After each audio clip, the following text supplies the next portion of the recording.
Kami di sini untuk mendukung perdamaian dan masa depan yang lebih bebas bagi warga Palestina. Ayolah, udahan perangnya. Untuk kalian semua, doakan kami ya. Dan jangan lupa subscribe channel ini, udah jauh-jauh ke Gaza.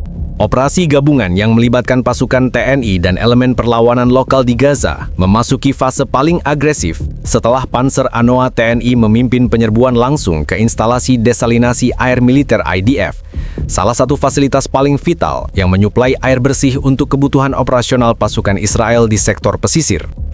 Dalam penyerangan cepat yang berlangsung kurang dari 1 jam, 24 tentara Israel dipastikan tewas, sementara seluruh kompleks instalasi berhasil direbut sepenuhnya oleh pasukan gabungan.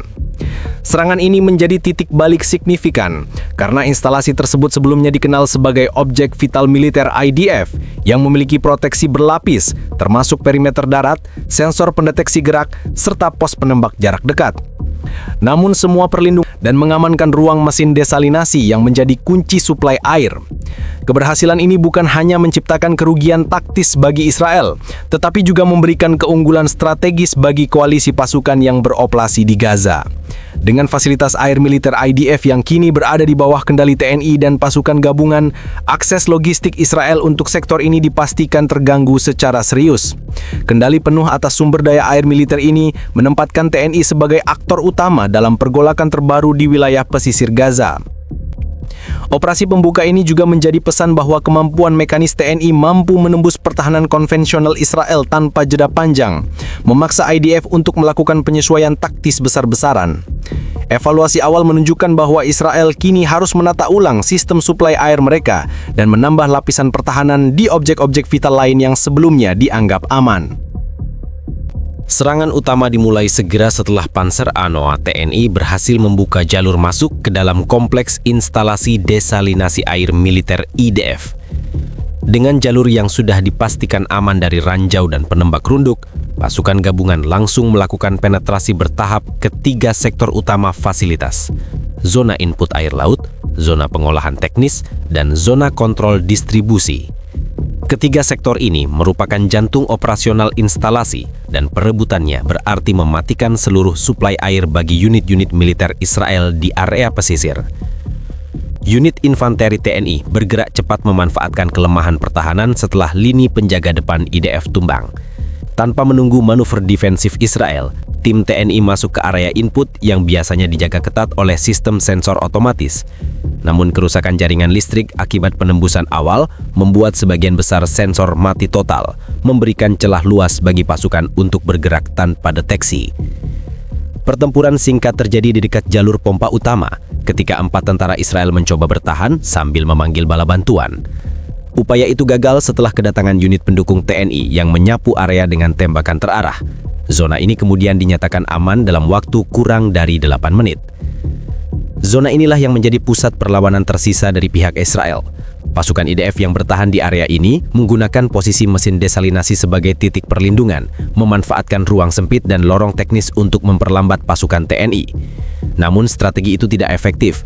Unit teknis dan taktis TNI telah memetakan kemungkinan jalur pertahanan IDF melalui pengamatan udara sebelumnya, sehingga mereka mengetahui titik masuk dan keluar setiap lorong.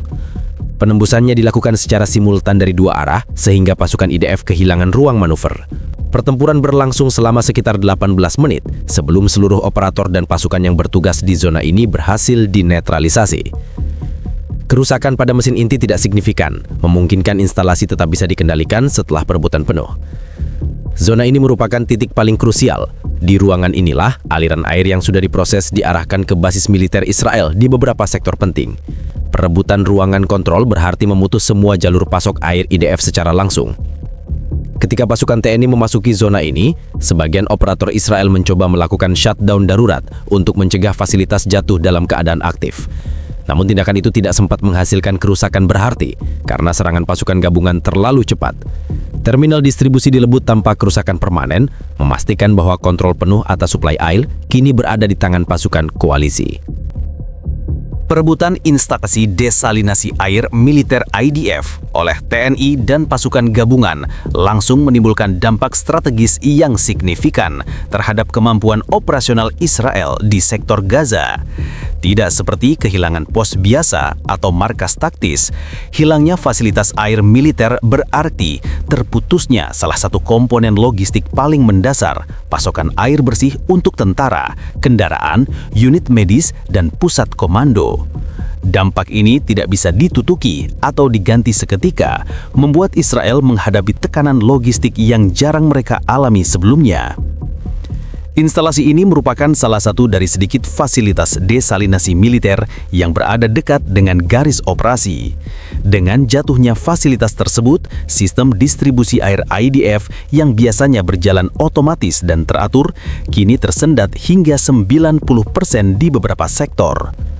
Tentara Israel yang bertugas di pos-pos garis depan mulai melaporkan kekurangan air untuk kebutuhan harian dan operasional, memaksa mereka menurunkan intensitas aktivitas patroli dan mobilisasi.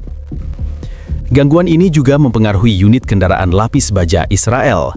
Beberapa jenis kendaraan memerlukan air untuk pendingin mesin dan sistem internal lainnya. Tanpa suplai stabil, kemampuan mobilitas mereka mengalami penurunan drastis.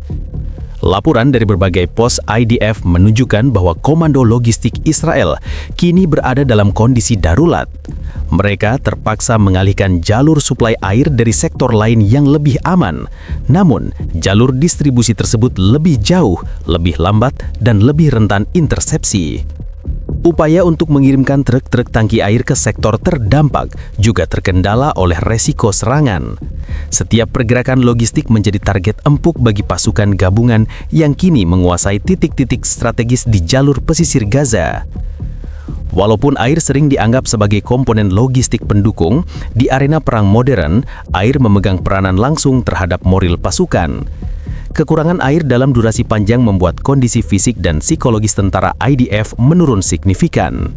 Pos-pos yang biasanya aktif kini memilih bertahan pasif karena kondisi tidak mendukung untuk melakukan mobilisasi ofensif.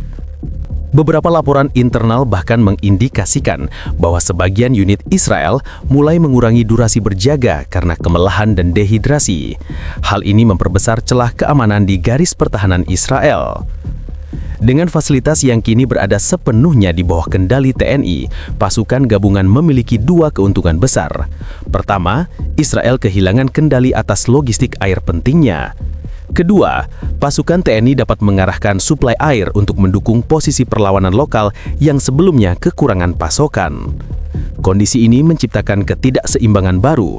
Pasukan TNI bukan hanya menutup aliran air militer Israel, tetapi juga mendistribusikan sumber daya tersebut kepada pihak yang selama ini berada di bawah tekanan logistik.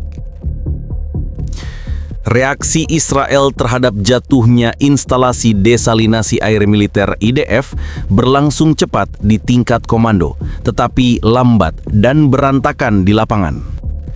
Komando Logistik dan Militer Israel langsung menggelar rapat darurat untuk merumuskan langkah korektif. Namun, setiap opsi yang dibahas terbentur kendala nyata. Akses terputus, pasokan air kolaps, dan jalur distribusi berada dalam jangkauan pengawasan TNI serta pasukan gabungan. Setelah laporan kekalahan masuk, Divisi Selatan IDF meluncurkan status Red Logistics Alert, sebuah protokol darurat untuk mengatasi kegagalan suplai objek vital militer. Komandan logistik mendesak agar pengiriman air dialihkan dari sektor pusat. Namun keputusan ini langsung memunculkan masalah baru. Transfer air harus melewati jalur yang sepenuhnya terekspos dan tidak memiliki perlindungan optimal.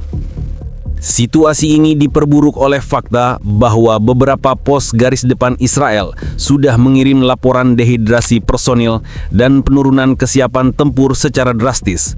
Dalam rapat tersebut, staf komando Israel menyadari bahwa kehilangan instalasi air bukan sekadar insiden taktis, tetapi krisis logistik yang berpotensi melumpuhkan operasi mereka di pesisir Gaza.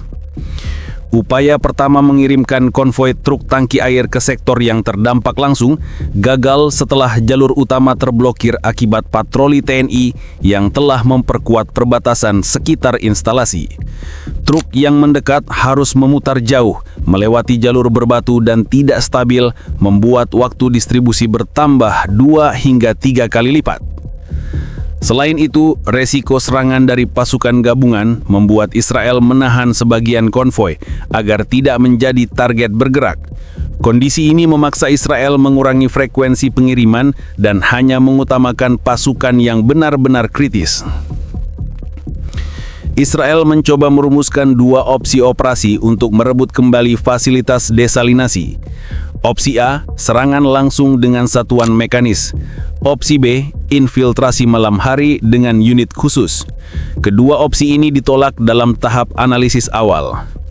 Opsi A dianggap bunuh diri karena TNI sudah menempatkan barikade mekanis dan posisi tembak jarak jauh yang membuat setiap kendaraan Israel akan terlihat dari jauh. Sementara opsi B batal karena IDF tidak lagi memiliki akses sensor aktif di area instalasi. Semua sistem keamanan yang dulu terhubung ke jaringan komando telah diputus atau dialihkan oleh TNI. Selain itu, pasukan Israel mengalami penurunan kondisi fisik akibat krisis air, membuat mereka tidak berada dalam kapasitas optimal untuk melangsungkan operasi perebutan kembali. Ketika kondisi lapangan memburuk, pemerintah Israel mencoba menenangkan publik dengan menyebut bahwa gangguan air hanya bersifat sementara dan menyalahkan kerusakan teknis akibat konflik. Namun laporan bocor dari sejumlah tentara menunjukkan realita berbeda. Krisis air sudah masuk kategori kritis dan mempengaruhi operasi harian.